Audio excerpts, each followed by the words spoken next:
자, 안녕하세요. 반갑습니다. 주식 정리해드리는 주정남입니다. 자, 일단 오늘 시장 정리부터 먼저 시작을 해보도록 할게요. 일단 페드 공격적인 긴축 우려 속에 미국 국채 금리가 상승세의 모습을 보였는데요. 미국 10년물 금리가 장중 1.97%대까지 상승하는 모습이 보여지면서 채권 가격의 하락이 강하게 보여지며 금융주의 상승을 이끄는 모습이 보여졌었습니다. 근데 보통 대개 이런 모습이 나오면은 기술주는 약세의 모습을 보여주는 게 보통이거든요. 근데 이 보통이 아니게 되었습니다. 기술주들이 줄줄이 상승하는 모습들을 보여주면서 나스닥 역시도 같이 끌어올려지는 모습이 보여졌죠. 그래서 이 다우 S&P 나스닥 모두 상승 마감하였다. 이렇게 봐주시면 될 것 같습니다. 자, 근데 이제 아직 안심할 단계는 아니다라고 말씀을 드릴 수밖에 없는 게 지금 곧 있으면은 10일 날 발표가 되는 CPI, 그러니까 소비자 물가 지수가 이제 발표가 될 예정인데, 여기서 이제 호조가 나올 경우에 긴축 우려가 더욱 커질 것이다라는 전망들 때문에 경계감이 커지는 모습을 보여주고 있습니다. 한국 같은 경우에도 미국에서 금리 인상 진행하게 된다라고 하면은 영향을 크게 받을 수밖에 없기 때문에 여기서 이제 어떻게 나올지 이걸 주의 깊게 볼 수밖에 없겠죠.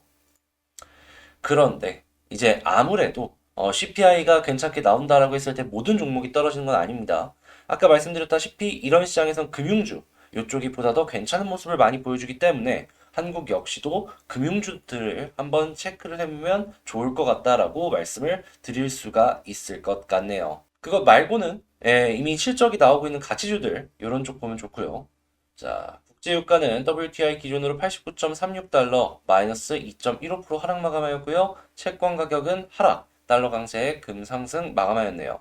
자, 뉴스들을 하나씩 체크를 해보면 미국의 중소기업들의 낙관지수, 1월 소기업 낙관지수가 97.1로 전월보다는 하락하는 모습을 보여줬는데 여전히 높은 수치를 유지하고 있는 걸 확인할 수가 있겠고요. 자, 바이든 대통령이 미국 제조업 재기가 시작됐다라고 하면서 삼성전자를 언급했다라고 합니다. 일단 삼성전자를 언급했다라는 것 자체가 이 반도체 투자 이런 쪽에 관심을 갖고 있기 때문에 언급을 한 것이 아닐까 싶은데요. 당연히 이렇다라고 했을 때 반도체 공장 설립 요 관련주들 하나씩 다시 살펴보면 좋겠죠. 자, 그리고 미국 임금이 5.7% 급등했다. 힘받는 기준금리 빅스텝 인상론. 그러니까 한 번에 금리 인상을 많이 하는 이러한 인상론의 이 힘이 조금씩 커지고 있다라고 얘기를 하고 있어요. 당연히 이게 시장엔 좋지 않은데 인플레이션이 잡혀야지 이런 얘기들도 조금 뒤로 이제 주춤주춤 해주는 거니까 인플레부터 먼저 잡히는지 보고 요런 거는 그 다음에 생각을 하도록 하자. 이렇게 말씀드리도록 하겠습니다. 만약에 못 잡힌다라고 하면은 빅스텝 인상론 쭉쭉 가능성이 올라갈 수 있겠죠.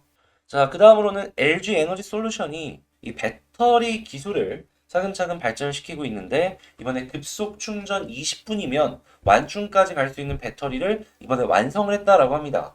이 같은 경우에는 이제 어떻게 볼 수 있을까 생각을 해보면 이 속도가 점점 줄어드는 모습을 보여줬을 때 이 배터리 차로 이 전환하는 이 속도가 훨씬 더 빨라질 수 있겠구나. 그리고 전고체 배터리를 막 만든다라고 하고 있잖아요. 나중에 배터리 충전소가 많아지고 주행 거리 역시도 한 4, 500km 정도로 유지를 해준다라고 치면은 막 1000km 이상 가는 전고체 배터리가 필요 없어질 수도 있습니다. 이유는 그냥 타고 가다가 좀 없다 싶으면은 근처에 뭐 주유소 가는 것처럼 충전소 가가지고 5분이면 충전을 끝내는 거예요. 그러면 굳이 뭐 몇천만 원 더 비싼 전고체 배터리 자동차를 사야 될 필요가 있을까요? 그래서 나중에 뭐 전고체 배터리 같은 경우에는 고급차들 위주로 들어갈 가능성이 높고 표준은 현재 배터리 이 플랫폼이 그대로 진행이 될 가능성이 높다라는 이야기가 이전부터 있어 왔는데 이러한 부분들은 한 번씩 살펴보시면 좋겠고요. 자, 전 세계 수소기업 담는 ETF가 이번 달 15일 날 줄줄이 상장이 된다라고 하는데 한국의 두산 퓨얼셀부터 시작을 해가지고 강점이 있는 기업들이 있다 보니까 그런 기업들의 이 ETF 자금이 조금 몰려 들어올 수 있다라는 걸 기억을 하시면서 수소 쪽 보시면 좋을 것 같은데요. 아마 대선 끝나면은 한 번 더 이 주목을 받을 가능성이 크기 때문에 이번 15일부터 시작을 해서 한 5월 이후까지도 한번 생각을 해보면 좋을 것 같습니다. 자, 그리고 지금 실적이 계속해서 발표가 되고 있는데 반도체, 은행, 보험을 주목을 해야 된다라는 의견들이 있고요. 의류 역시도 체크를 해보면 좋다라고 하는데 의류 같은 경우에는 수급이 계속 많이 들어오긴 했는데 이 차트의 추세가 완전히 돌아선 것이 아니라서 제가 요거에 대해서는 그냥 알고는 있는데 지금 봐야 될까 이런 생각을 하면서 봤었거든요. 근데 뉴스로 아예 이렇게 나와버리고 있으니까 의류 쪽 관심 있으신 분들 같은 경우에는 이런 거 있구나 요거 체크하시면서 보시면 좋을 것 같습니다. 자, 이렇게 시장 정리 한번 싹 해봤는데 도움되셨다라고 생각하신다면 구독과 좋아요 한 번씩 부탁을 드리고요. 그리고 지금 방금 말씀드린 이런 시장 정리 같은 경우에는 장 시작 전에 이렇게 정리를 해서 올려드리고 있으니까 자, 이 텔레그램 공부방 같이 공부할 수 있는 이런 내용들도 다 이렇게 말씀드리고 있거든요. 여기 들어오고 싶다라고 생각하신다면 동영상 옆에 커뮤니티 탭이 있는데 여기를 통해서 들어와 주시면 되겠습니다. 자, 그럼 개별 종목 한번 보도록 할게요. 자, 제가 이번에 가지고 온 종목은 한국 BNC를 가지고 왔습니다. 일단 한국 BNC 제가 계속 말씀을 드렸던 것 중에 하나가 뭐였냐면 요 61선 위에서 이렇게 자리를 잡아주는 모습이 보여야지 추가적으로 본격적인 상승이 나올 것 같다라고 말씀을 드렸었잖아요. 어제 같은 경우에도 요 61선을 뚫어주려고 하는 모습이 보여졌었는데 결국에는 위에서 이 자리 잡기가 시도하는 것 자체가 이게 실패했단 말이죠. 그래서 이거 참 길어진다. 이런 생각을 계속하게 만들고 있는데 자, 여기선 어떻게 보면 좋을지 포인트로 어떤 걸 찝어보면 좋을지 하나씩 살펴보도록 하겠습니다. 뭐 나온 뉴스를 보면은 특별할 건 없어요. 그냥 우리 알던 뉴스 또 재탕하는 그냥 계속해서 이제 비슷한 뉴스 나오는 거 확인할 수가 있겠고요. 자, 그런 거 이런 거 제외하고 그냥 핵심만 하나씩 살펴보자라고 치면은 일단 첫 번째 수급이 되겠습니다. 이게 왜 중요하냐? 어제 이렇게 나오는 음봉이 나왔단 말이죠. 그죠? 근데 보통 되게 이러한 상황이 나오면은 이 세력들이 매수를 하다가도 단기적으로 물량을 던져서 차익 실현을 좀 하곤 하거든요. 근데 어제 같은 경우에는 물론 금투가 좀 팔았다고는 쳐도 외국인과 기관이 샀습니다. 왜 샀을까요? 개인들만 물량을 던졌다라는 것이죠. 저는 이런 상황이 나온 것 자체가 이 종목으로 본다라고 하면은 긍정적인 시그널이 나온 것이 아닌가라고 생각을 해보는데, 물론 양으로만 본다면 물량을 그렇게 많이 매수한 건 아니긴 합니다. 그래도 이 비슷한 흐름이 계속 이어가 주게 된다라고 하면은 나중에 이런 것들이 쌓이고 쌓여가지고 이 주가가 폭발하는 데 있어서 하나의 재료로서 역할을 해줄 수 있을 것이다라고 기대를 하기 때문에 야 이거 어제 괜찮았는데? 이렇게 생각을 하시면서 일단 수급 보면 좋을 것 같고요. 자, 지지라인을 하나씩 보자면 일단 한국 BNC 같은 경우엔 지지라인 우리 그동안 계속 11선 봤잖아요. 물론 11선은 지금도 보는 건 변함은 없는데요. 21선이 아래로 조금씩 내려오면서 오늘 21선을 돌파해주는 모습을 보여줬습니다. 이게 시간이 조금만 더 흘러가주면은 21선과 11선의 요 골든 크로스가 이제 나올 것이거든요. 그럼 21선 같은 경우에 조금 더 아래쪽으로 이렇게 갈 수 있겠죠. 해서 11선 보는 것도 좋은데 이제는 21선이 더 아래로 깔릴 가능성이 높으니까 21선이 아래로 깔리게 된다면 21선까지는 지지라인으로 보자. 단기적으로 봤을 때 이렇게 좀 말씀을 드리고 싶다라는 거예요.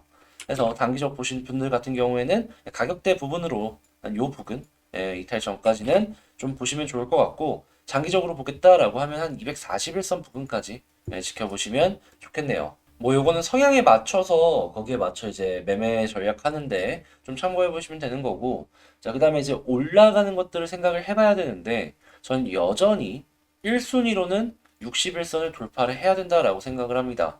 자 21선 쌍바닥에 50, 60 돌파 다시 21선 쌍바닥에 자 61선까지 돌파해주는 추세전환의 흐름 그런 모습 나오면 당연히 21선 같은 경우에 차근차근 다시 돌리기 시작해서 우상향 해줄 것이고 60일 역시도 주가가 위쪽에 있으니까 이 좋은 흐름 계속 유지를 해줄 거 아니에요. 그러면 이 위에 있으면 추가적인 상승을 기대해봐도 괜찮다라는 것이죠.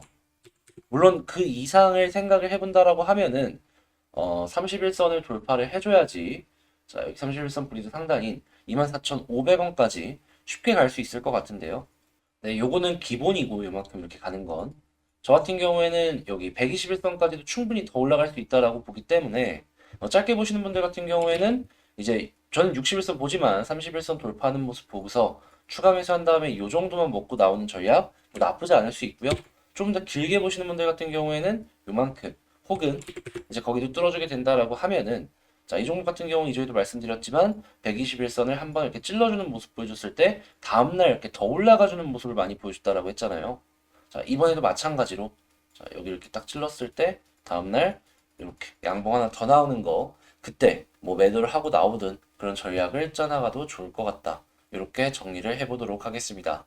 자, 그러면 이런 것들을 정리해가지고 종합적으로 한번 지금 상황에서 전략 대응 방법을 짜본다면, 첫 번째, 단기로 본다면 그냥 21선 여기 부분이 있으면 굳이 정리할 필요 없다. 홀딩하자. 자, 그리고 올라가게 된다면 저는 개인적으로 61선 본다. 61선 돌파해주는 모습 보여주면은 여기선 추가 매수도 생각한다. 이렇게 첫 번째로 말씀드리고, 올라가게 된다면 여기 볼린저 상단, 물론 여기까지만 노려봐도 되겠지만 저는 못해도 121선 부근까지는 한번 생각해 보려고 한다. 그리고 만약에 121선 찍어주는 모습을 보여주게 된다면 다음날 양봉이 나올 가능성이 굉장히 크기 때문에 저는 만약에 찍어준다라고 하면 당일날 파는 게 아니라 그 다음날 조금 더 올라갔을 때 팔고 나올 것이다. 이렇게 정리를 해보도록 하겠습니다. 자, 그러면 만약에 여기서 물렸다라고 하더라도 현재 추가 매수 타이밍을 조금 잡아간다라고 하면은 손실이 있다라고 하면 그걸 줄일 수 있을 것이고, 수익이 작다라고 하면 수익을 더 키워나갈 수 있는 그런 자리가 곧 올 수 있다라고 해석을 해볼 수가 있겠죠. 자, 핵심은 61선 위에서 어떻게든 자리가 잡혀야 된다라는 거, 요거 말씀드리며 이 한국 BNC 마치도록 하고요. 자, 한국 BNC 영상 도움되셨다라고 생각하신다면 구독과 좋아요 한 번씩만 눌러주시면 감사하겠습니다. 내용을 최대한 알차게 여러분들께 말씀을 드리기 위해서 이렇게 준비를 해서 드리는 거거든요. 그러니까 구독 꼭 잊지 말고 한 번씩 눌러주시고, 같이 공부하는 요 텔레그램 공부방 같은 경우에는 그 커뮤니티 그쪽에 링크 있으니까 그 링크를 통해서 타고 들어오시면 된다. 이렇게 말씀드리도록 하겠습니다. 이상 주식 정리된 주정남이었고요. 저는 다음에 더 좋은 영상으로 다시 찾아뵙도록 할게요. 감사합니다.